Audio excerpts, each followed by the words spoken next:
Assalamualaikum. Magluto ta og maha. Atong ingredients mo ni. Natay condensed milk, cornstarch ang atong gamiton.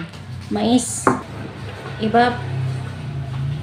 Unya nagkudkod ta og lubi kay mas lami ang fresh coconut milk kaysa kadtong Coco Mama. Salaon na nato na aron makakuha ta og permirong gata nga mao ihalo nato sa ato liquid ingredients. Piso nga gata. Una natong himuon, ihalo nato ang tanang mga liquid ingredients sama sa ispiso nga gata. Evaporated milk, condensed milk, dili gid halata nga Cowbell ang ato ang brand no. Ato pa jud ng tilokon kay syempre bawal ang mag-usik-usik. Mahal ang palitonon mao ng tilokon gyud.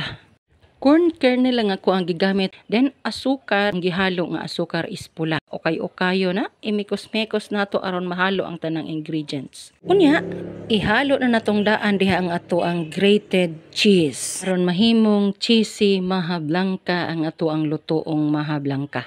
Pagkahuman sa atong long form nga mikos-mekos, ato usa na siyang iset aside aron magtimpla na pud ta og cornstarch. Sa pagtimpla og cornstarch, ako kunuhay ng gisukod pero medya kilo gunong ako ang gigamit god nga cornstarch mga langga. Unya kay wala man mo kasya sa bowl nga ato ang gigamit, ato na pud siyang gibalhin dito sa sarten aron dili ta maglisod og ukay. Unya nga atong gigamit nga pang mix sa ato ang cornstarch mao to siyang ikaduhang gata. Gisukod gyud nako siya kay aron dili mabasa ang ato ang maha blanca kay dili ko gusto atong basa nga maha blanca, gusto nako katong pinauga. Tungod sa kagusog sa ulan, ato na lang gitanggal ang original voice ana, mag voice over na lang.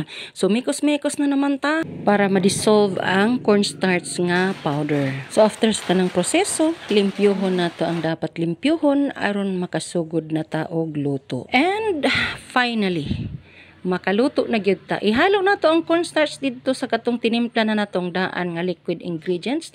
Then okay-okayon siya. Unya atong tilawan kung insakto na ba ang timpla o kulang pa.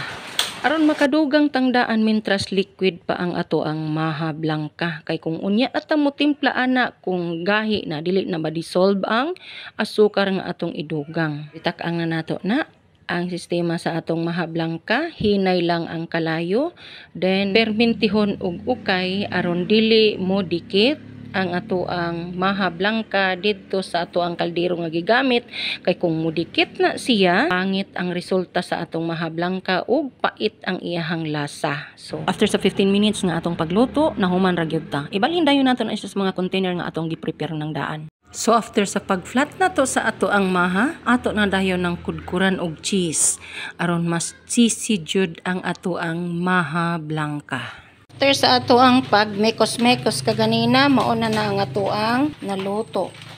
Cheesy maha blanca. Pero wala pa na ito natilawan. Kay init pa, unya na nato ni sulod sa fridge kung dili na kaya siya init.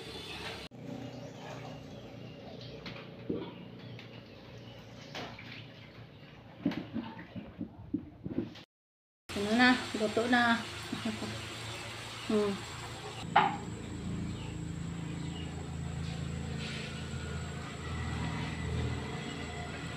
Sarap. Napakasarap. Nag-blend ang katamis o kakaparat-parat sa cheese niya. Tapos dili siya basa.